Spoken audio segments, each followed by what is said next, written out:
welcome to today's session. We will record this and have it available if you want to share it with clients or colleagues or friends. I am honored to be here with my friend at 3i around channel building essentials and what you need to be successful in the channel. And I'll just tell a quick story about Conor, because we met several years ago when I was first starting my company and I was teaching a CompTIA class.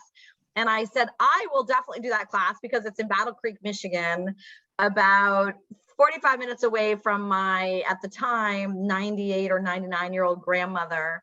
And I rented this red Mustang. Remember that, Conor? And I took her for, I got to take her for a ride in the red Mustang through the McDonald's because she loved McDonald's French fries. So I did not get a ride in the red Mustang though, Theresa. I'm still a little bit. Next time I'll take you in the red Mustang that I rented. So anyway, that is how I will forever remember you, Conor. So I'm excited to do this with you today. And Conor is a big music, gardening. He has tons of interesting hobbies. So let's ask him those along the way. And Jason Turner, who is going to be taking a new position as a channel chief very shortly, if not already. He won't be able to announce it today, but he is our, we're going to call him our token channel chief, right, Conor? So yeah. He's going to give the real world perspective on, building channels. And he's done a number of these from scratch. And what's your favorite hobby, Jason Turner? Actually, I'm going to change mine from what I originally told you. So I'm glad you asked. Road cycling, not mountain biking like Conor. True cycling is probably my favorite. Although being in Chicago, it's tough to get out as much as I'd like. At least that's the excuse that I use. That's the excuse. I know you both are very avid cyclists, so hopefully some of you are that as well. All right, well, Conor, anything else you want to say to open up? No, we're good. Thanks for doing this with us today, Theresa. I think this is going to be fun. Awesome. All right, well, let's dive in. Let's talk about what you need to be successful in channel. I would absolutely tell you we've been running this play with clients now for the last 5 years, and we absolutely have gotten this to a science of what works and what doesn't work. So let's talk about why channel in the first place, right? Partners and this notion of a partner ecosystem are more critical than ever. Maybe not channel in the traditional way that we talk about it, but partnering overall. 85% of IT products and services are still procured through partners in the United States of America. 95% are still purchased and interacted with channels outside of the United States of America. So this is the way business is done around the world. We leverage partnerships to get scale, to get reach as vendors. The power shift is moving away from the vendor to the partners and the customers. This is another thing that many vendors don't understand, but this whole COVID environment created the notion of the influencer, and influencers are touching customers and they're the last mile to the customer and they're the trusted advisor, not necessarily the vendor. So a lot has changed in this, and oftentimes I think vendors have to catch up to these shifts. Complementary skill sets, right? We only have a point product as a vendor, some of our clients, and they need to be part of a whole solution because customers no longer buy products, they buy solutions, they buy business challenges, answers to their business challenges. And the customer experience, it's all about customer experience. 95% of vendors and partners now compete on their customer experience, not on the products and services alone that they sell. So good. With that, what do you do, Conor, when I'm building a channel? What do I do first? Can you talk a little bit about that? Yeah, I'd love to. I think maybe I'll start with what not to do. I think when you think about channel, there's a lot of focus that goes into signing partners. I got to sign partners. And that, that's something that isn't easy, right? It takes a lot of work. It takes effort. However, you really have to think about this as, how do I activate partners? I really need to think in terms of a broader perspective. And when you go into channel, you got to look at that as a multi-year type of play, right? It's not something that you're going to turn on overnight.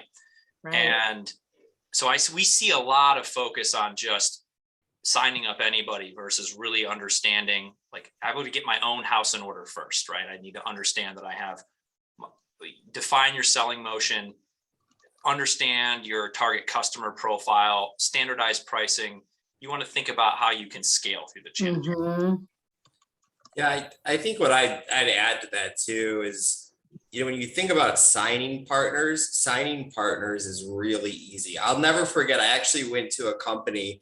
It was a startup, and there was one of the MBOs I had was to sign up 10 partners. Oh. I said, well, it was like 50% of my compensation. So this is the easiest job ever. I can sign 10 partners in a day.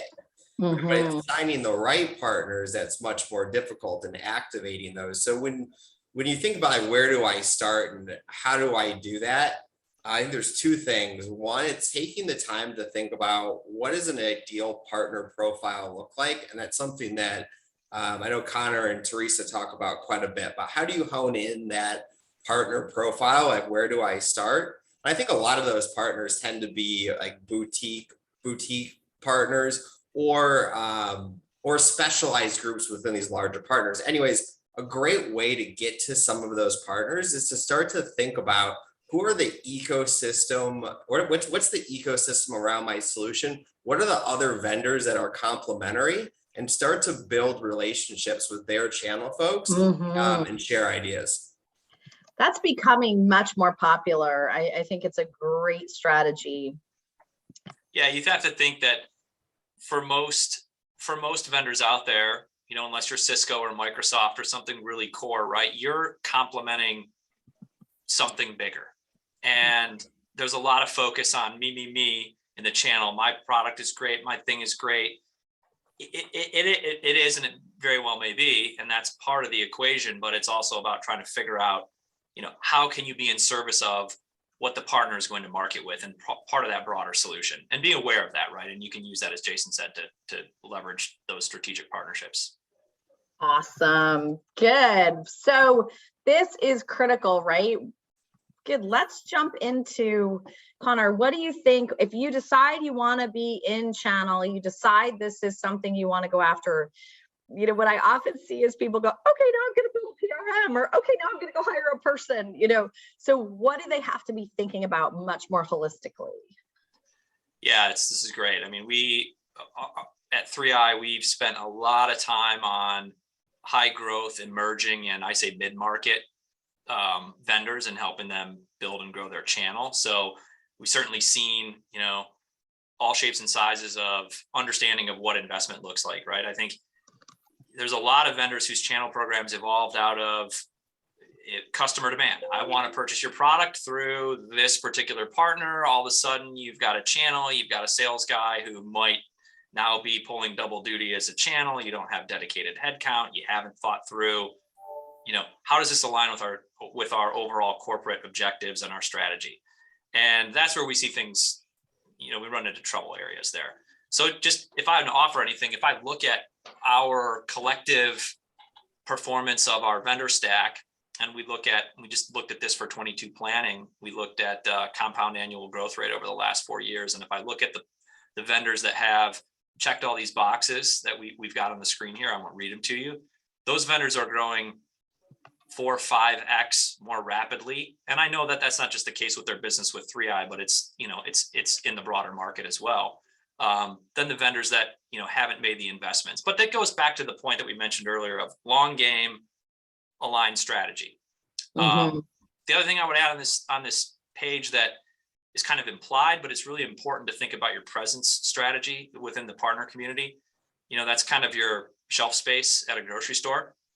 You need to be there. You need to be on the shelf for somebody to buy your product, and that means you need to be active at the partners. And investment is really a vehicle to get, to drive that presence, and you can use all these to help you with your strategy to be present in your partner community. Well, and it's interesting. I have talked to several folks who are taking new channel chief positions and going into new positions. And one of the things I always say is you have to get a budget, right? Because it's not enough to go, okay, great, I got this channel job. You have to have the budget. And frankly, in an ideal world, you have all of the authority, right, Jason, to make the decisions around these things, because you have to know sometimes it's about people, sometimes it's about incentives. You have to be able to make the puts and takes of where you want to make that investment.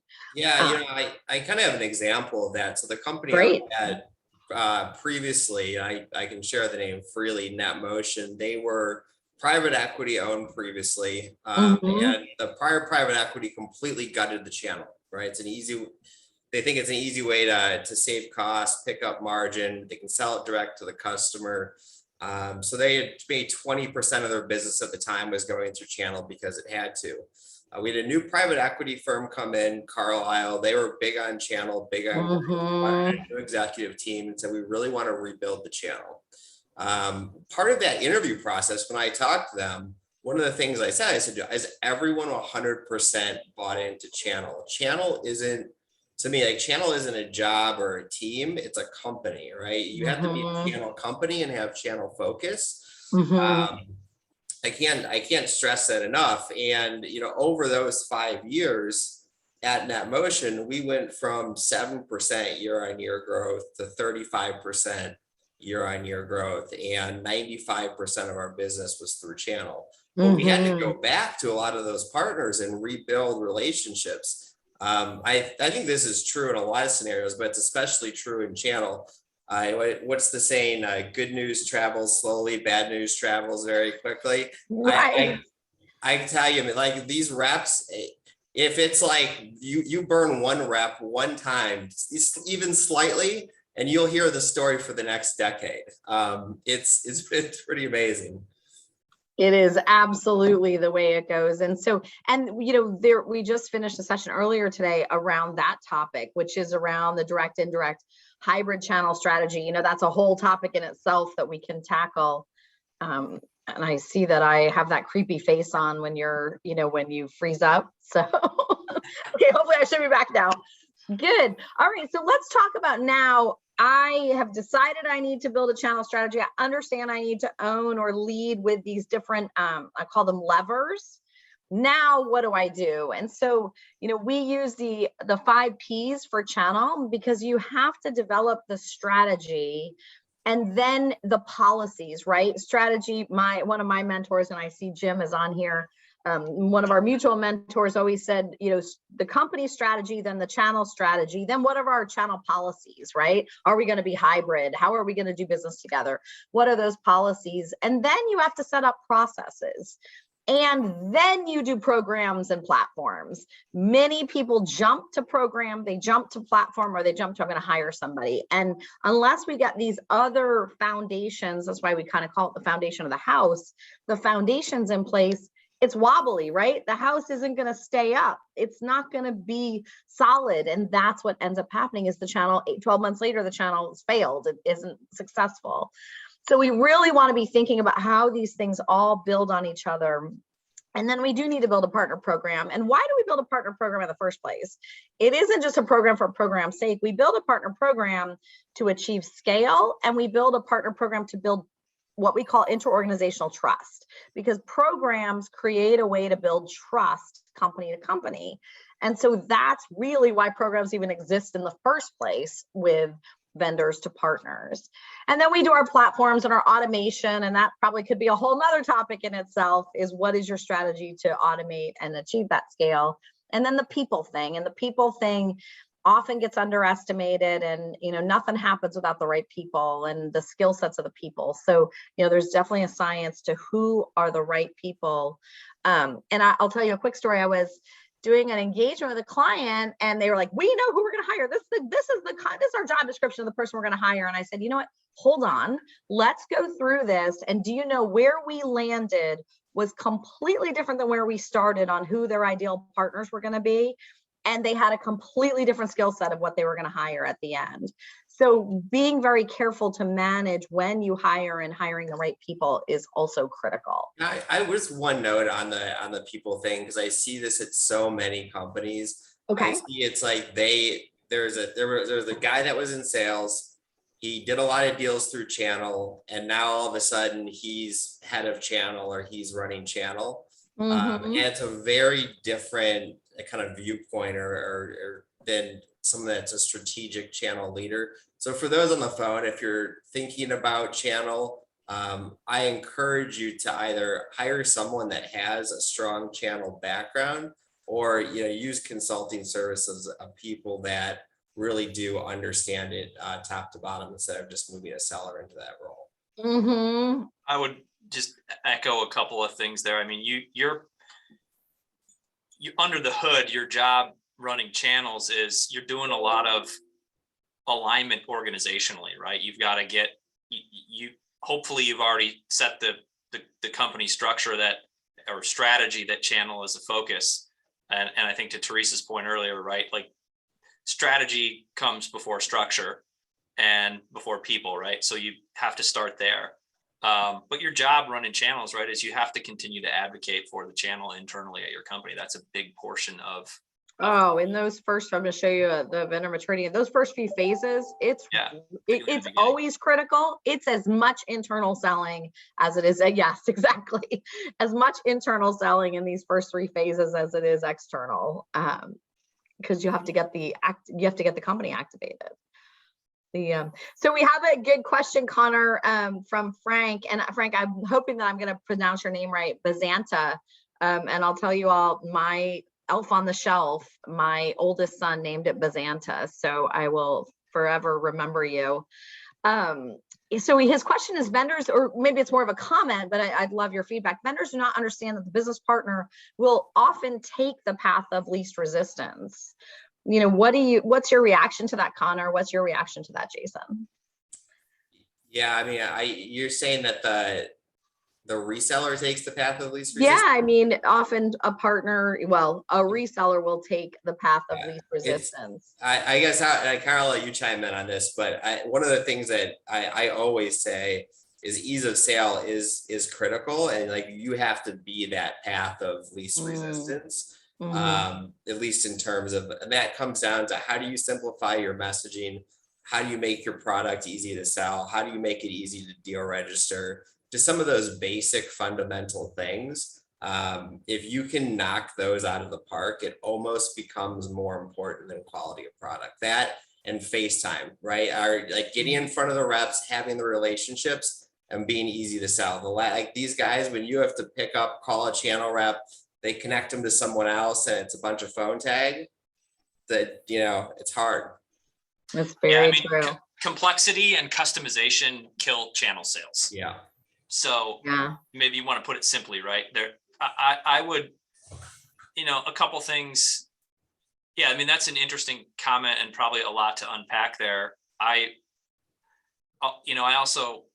think that there's a, yes, partners take the path of least resistance, right? I think you can look at the partner community as not really a demand gen engine, but a demand net. They're great at capturing demand. I mean, partners are looking to make it easy for their customers, for the ultimate users, right, to buy technology, which I think is something that many vendors maybe devalue, right? The importance of the infrastructure and the ease of use that partners focus on, right? Like they're trying to be an equivalent of Amazon to their customer community, to make it easy for them to buy and consume technology. Right, absolutely. And, partners take the path of least resistance, and you might want to use partners for different things, right? You might only want partners to be referrals, and that's all they have to do is throw it into their existing sale. You might want partners to be transaction. You might want partners to be helping you expand your business or be providing services, which is going to be a big currency in the next few years for partners. So getting clarity around what you want from your partners will also drive your point, Frank. Jason's comment earlier about the strategic alignments too, right? You have to understand probably supporting someone or part of a bigger ecosystem solution. So, if you attach well to Cisco, the path of least resistance often in a, infrastructure deal is Cisco. Yeah, absolutely. How can you complement? Where is your angle there? Right. Those are things to think about. Right. Those are critical things to think about, who the complementary vendors. So we'll use this as an example. And this is our vendor maturity index. And we actually have 5 stages of vendors maturity and partnering based on what this concept called partner lifetime value, which is just like customer lifetime value, except think of it on steroids. Because the partners, we did research with the University of Glasgow about 3 years ago and basically proved that tech vendors who invest in this concept called partner lifetime value, I don't invest in a transaction. I invest in partners for the duration, for the long run of how they can be successful. Those are actually the companies that are most successful in channels, most successful in driving and growing their revenues overall. Think about companies like a Microsoft at a macro level. And so there's these 5 phases of maturity based on 11 categories. And, early on, you might be very basic, you might be tactical, and then you start to mature in partnering. And, you might have a full-time channel chief, and you might have a whole team of folks in optimize. In partner centric, everybody in the company is aligned. There's a senior seat at the table, at the CEO table for partners. It might be via the chief revenue officer, or it might be there's increasingly the chief partner officer who is actually sitting at the CEO's table because it has become so critical in some companies for success. So this, and you can learn more about this index. You can actually take a survey and see where you are on our website. It's really important to understand where you are, because based on where you are, depends where you're going.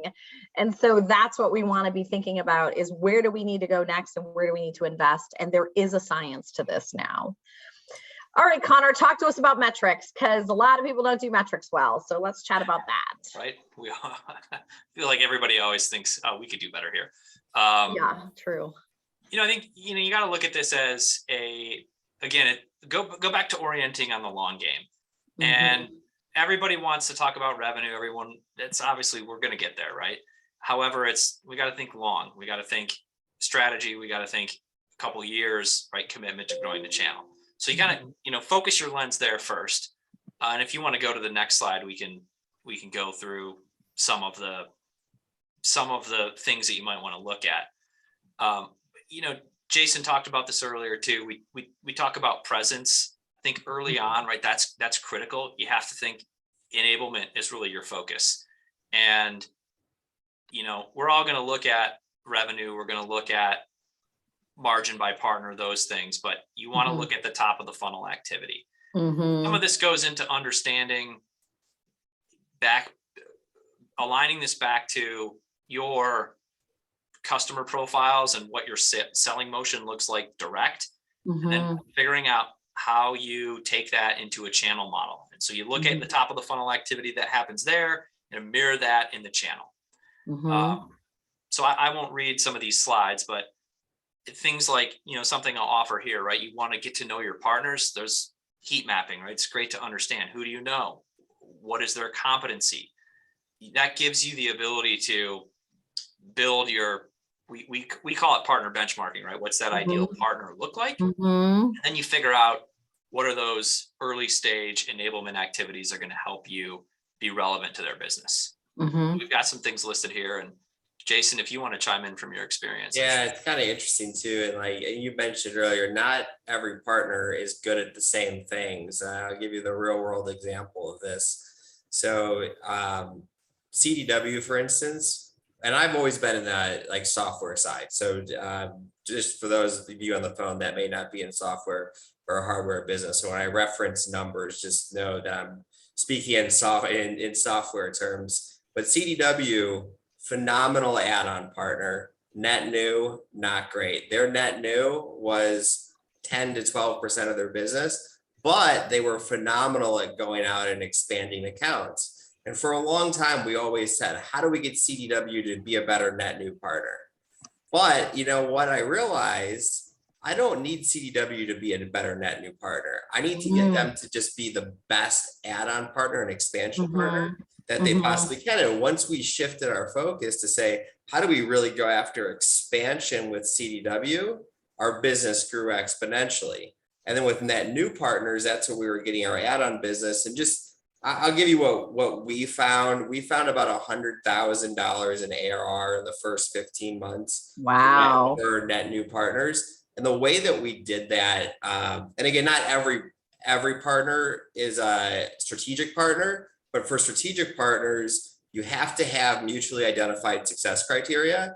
And this goes back to executive alignment. It's not just the channel manager having that conversation. It's, are you aligned with the directors, the sales managers, the CEO, if it's a smaller company, and are you holding each other accountable to hitting those targets? If you can do that, you can kind of hit those numbers.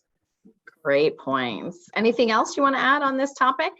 I think, channel doesn't exist in a silo, maybe is what you're saying, Jason, in some way. So the importance of not having a separate set of metrics for channel versus, oh, we're running it over here, and then we've got the other company stuff that we're paying attention to over here. That's really our strategic stuff, which goes back to alignment, right? But that happens a lot. So I think you want to look at these in concert with what is my overall strategy, and these should be in support of, not something that's done as a little side project. That's right. That's right. And one of the things, I was just having a conversation with a client, and we were talking about their goals, the CEO's goals for 2022. And we said that has to be the channel goals for 2022, right? So then those goals became, how do we support the CEO's goals in 2022? Okay, now how do we reward the partner teams for those same goals in 2022? Okay, now how do we reward the partners for those same goals, so that it's like a triangle, right? And everybody is aligned, on the Titanic, not all over the place. It's not marbles all over the floor, which is what I often see. So this is really, really important. And then picking the right metrics, right, Conor? Absolutely. You have to pick these metrics. Any advice on metrics that you believe are really important? I think the ones that I think, especially in the early adoption phase with your channel, its presence, the more you can get out in front of them. So things, you look at meetings, you look at, active positioning. I think those are important. I mean, deal registrations, right, even again, you get into that as a lagging indicator of stuff that you're doing upstream from that. So I think it's about figuring out how you can be relevant within the partners. And that's tough, right? You don't get a lot of partners that are out there going, man, come pitch me. I want new stuff to sell. There's a bias to just stagnation, right? There's not this compelling event that's saying, hey, we need to add more line, we need to add more products, we need to add more products. So you have to figure out how to make it relevant.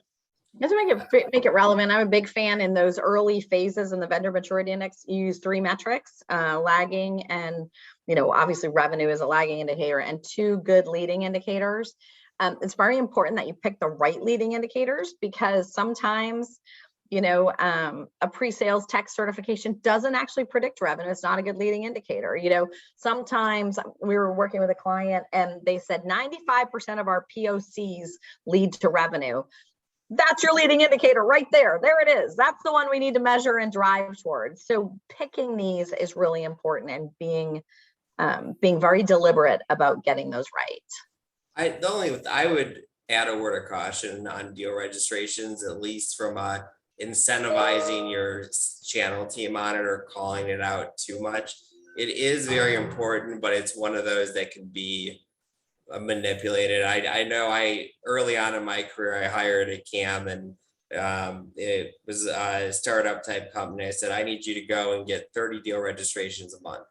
Well, we got 30 deal registrations a month, but we didn't get the conversion rates that we needed to get on the pull through. Well, Jason, that is a great point, right? I can measure deal reg. If you're measuring deal reg, on the left hand, the right hand has to measure conversion ratio. Yeah. I don't like ever measuring deal reg without the other one. That's a really good point. Good. All right. We'll keep on going. If anybody has other questions or comments, we would love to hear them. hopefully this is helpful in giving you some best practices. I love this channel street knowledge, what they won't tell you. So go ahead, our token channel chief. Let's hear what you have to say on this. Yeah, so Terrible. I should not have said that. Disregard token. You are a superstar channel chief. So I'll go with token channel chief. I'll try to keep this concise. I know we've talked through some of these points earlier in the slides, but I think first and foremost, to know your ecosystem partners and be part of a bigger solution. I even remind our sellers this, right? Like, it's not all about us. Get to know your resellers' business, what's important to them, what are their focuses. Like, treat them like you would a customer, right? Kind of that same mentality.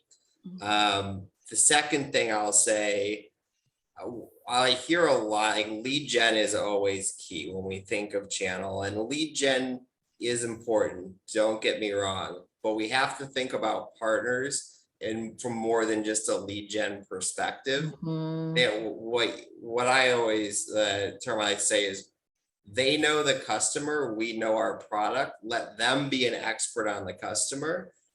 Let your channel partner help you navigate and get the deals done. That's what they're most effective at. And then the other one too, like, I don't know how you feel about this. This might be kind of controversial, but the term that, like, account mapping and spreadsheets and sending stuff back and forth, to me is just, it doesn't go anywhere, right? It's not engaging. So when you're having conversations with channel, the more stories that you can tell, the more use cases that you can give and examples you can give and actually talk about deals you're working, I think that's the most beneficial. Every vendor in the world sends a list of their white space accounts and says, hey, can you get me a meeting with Coca-Cola? I think they really need my product, right? Versus kind of changing that conversation and saying, hey, we're having a lot of success in healthcare. Let me tell you about this deal we just did with Mayo. We sold 1,000 or 10,000 Apple devices. They chose I worked at Mobile Iron previously too. They chose Mobile Iron because of ABC. Here was the use case. And then they'll start to think, hey, I have other accounts that are kind of like that, right? That might be a good fit. So just when you think about channel messaging, I encourage you to think about it from that lens instead of the speeds and feeds. Love it. I think that's a great point. Conor, anything else you want to add on that topic? Oh man, yeah, Theresa, you froze up on me again, but I'll keep talking. Oh, that's so creepy. Yeah. Freeze face. Yeah, Jason, you had a lot of interesting points there. I think yes, looking at you can't look at the channel as like outsourced lead gen, and it is important, and channel can generate leads. However, I use the analogy of that you can't bring them a fishbowl full of business cards from a trade show and expect your channel partners to be your lead qualification. Like, that's not interesting to them, right? So you have to figure out where you're relevant. And to your point, I say some of the best currency you can use with partners is active deals. So we've worked with vendors to do this, and there's many vendors that have taken some of their business and moved it to channel as an investment. You could put that especially in the early on, and you're teaching your channel partners how to sell. Yeah, and you're doing it with active deals, right? Because you get a lot of these new to channel vendors and emerging channel, and they have hypothetical stories, not real use cases that you can get sink your teeth into together with the partner. So you can look at those as investments. I think that's an area that's very untapped in the vendor community. And certainly there's a resistance of like, oh, hey, we're going to take a margin cut on this. However, you have to look at this again as a longer term investment, and you have to invest, right? Channel's not going to grow on its own. And that's, I didn't say this earlier, but I mean, somewhere when you think about investments, there's a lot of, well, we're giving a margin. That's not enough for them to get interested. Well, that's not. You've got to have more things that you bring to the table to partners, right? And you have to line up the full stack there. So things to think about. That's terrific. Well, and I think the thing that I would maybe leave you with, because I know that we're at the time, is, and you can just jump to the last chart, is this is not simple things. This is really complex stuff. And so if you want to learn more, all of us have emails here. We are happy to connect with you, have a conversation, help you in any way we can. I would encourage you, we have a channel acceleration bootcamp, and it's filled with some amazing people building channels right now. And the conversations in the peer group cohort is so powerful. So I encourage you to come to the March 9th, register for that session if you're interested. Conor, anything you want to add on closing? Yeah, just a little bit about 3i for those of you that might not know us. We're a boutique distributor focused in a few different categories. You can see here, mobile security, cloud. Our focus from a vendor footprint is, we say emerging in mid-market, but getting your feet wet in the channel and trying to figure out how to be more successful in the channel. If you're not Cisco and you're not Microsoft, we do really well there, and we have a lot of expertise and tools and programs and people to help on your channel journey. So happy to chat if you want to learn more about us, and we're always open for a conversation. Absolutely. And thank you, Emmanuel and Nicole and Kate, for commenting on the Channel Acceleration Bootcamp. And this will be available online on both of our websites, as well as I believe LinkedIn. So you will be able to listen to this, and there will be a recording if you want to forward it around. Thank you, you guys, for joining. Jason, terrific job. Conor, you're fantastic. I appreciate it. And I hope you have a great holiday, and happy New Year. Here's to 2022. Happy holidays. Thank you, Jason. Thank you, Theresa. Bye-bye.